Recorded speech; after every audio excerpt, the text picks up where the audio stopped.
Hello, how are you? My name is André Corrêa do Lago. I'm the Secretary for Climate, Energy and Environment of the Ministry of Foreign Affairs of Brazil. I am very sorry not to be able to be with you because I am not in Brazil at the moment, but I would like to thank very much FAPESP for organizing this very important meeting and thank FAPESP, an extraordinary institution that I've known for many years and that is cooperating with the Ministry of Foreign Affairs for I can't remember how long, for working together with us in this very important theme that are the biofuels. And I am very excited that the programa da FAPESP de pesquisa em bioenergia is bringing so many good and important conclusions on the work of so many experts that they put together. So I would like to tell you that this is a very special year for Brazil regarding bioenergy and biofuels because this has been included with very much importance in our G20. As you know, Brazil is presiding the G20 this year, and Brazil has touched this subject in a very in-depth way during the debates of the G20 mainly in two lines. One is the already traditional working group on transitions, on energy transitions. The working group on energy transitions has concentrated this year on sustainable fuels, and I'm going to talk to you a little about that. But at the same time, we created in the G20 for the first time the initiative on the bioeconomy. And the initiative on bioeconomy has already succeeded to create a list of 10 high-level principles on bioeconomy that the leaders of the G20 are going to endorse in November in Rio de Janeiro. So the bioeconomy and the discussions on sustainable fuels were two of the central points that we discussed in the G20.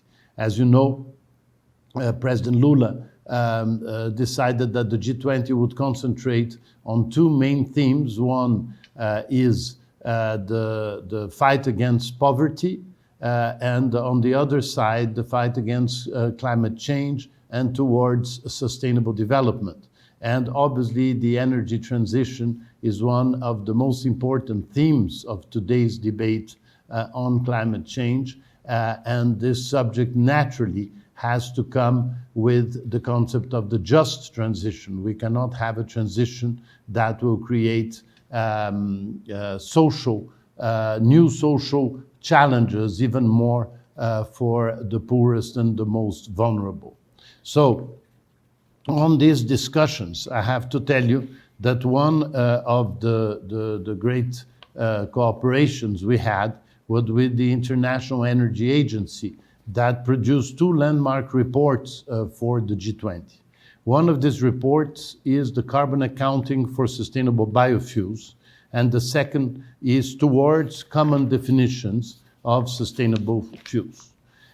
These are extremely important because carbon accounting and the common effort of carbon accounting and sustainability criteria seem to be very obvious, but we have not advanced very much in that. And we have to make sure that we agree on these themes so that we can have the full knowledge of how sustainable fuels contribute to the fight against climate change, stimulate investments, and most of all, have the full effect that they can have. As you all know, in Brazil, biofuels have been having a very important role in the fight against climate change for many decades. We started in the 70s, and we have reduced significantly our oil consumption. And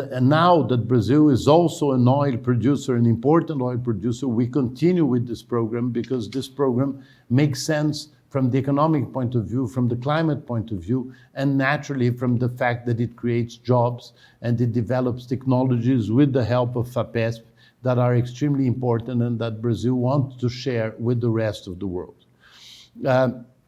We hosted also, in the context of the G20, the Clean Energy Ministerial and Mission Innovation Ministerial meetings. These two fora also have been extremely active in these areas that I'm mentioning. And now we gather here for the 5th edition of Be Best, and we hope that all these discussions this year in Brazil will truly enrich the debates and put us in the right direction so that we can best use this kind of energies. As you all know also, as an International Energy Agency believes that we have to triple the production of biofuels by 2030. And as the IEA has published, this will only occupy less than 1% of the arable lands in the world. So although there are still new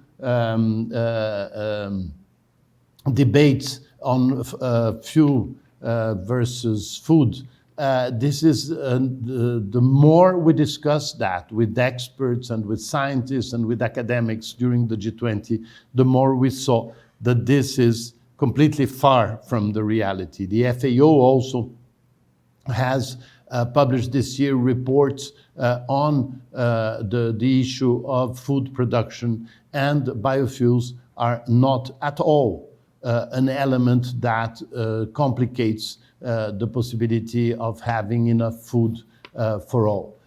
As we all know, distribution is the key problem regarding food, so we have to concentrate on producing biofuels in the most sustainable way and make sure that it advances in the many directions that have been opened lately, like aviation, sustainable fuel, or also for navigation fuel. So we are opening new areas in which we can cooperate internationally. Most of all, these are technologies that are already existent, and we all were united in the G20 by the agreement that we are living a climate urgency.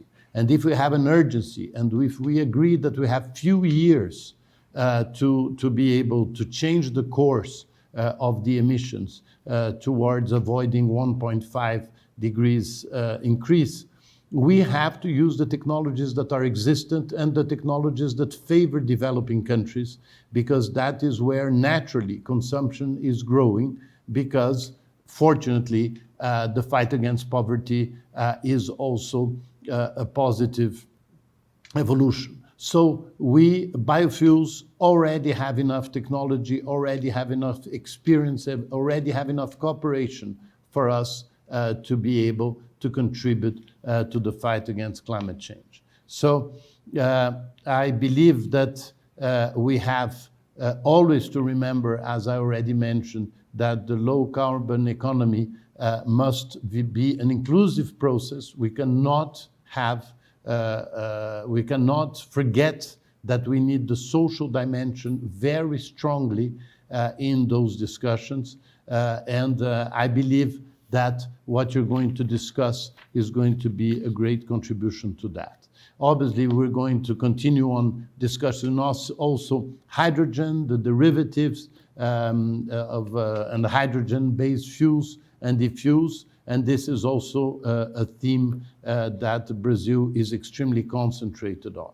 So we hope that you are going to go in a direction that supports the development of sustainable fuels in the world. Brazil this year also has just approved the Fuels of the Future bill.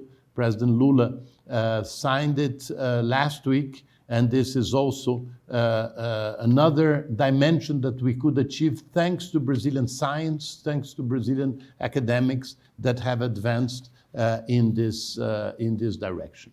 We all know that there is not one-size-fits-all solution. but we know that many of the things that we're talking and you're going to be talking favor developing countries, and this is absolutely key. We have to make sure that although we have to think in the future technologies, that we use in the best way possible the technologies that are already available. So have a wonderful meeting, and I will be very, very much excited to know the results of these debates. Thank you very much for your patience in listening to this video.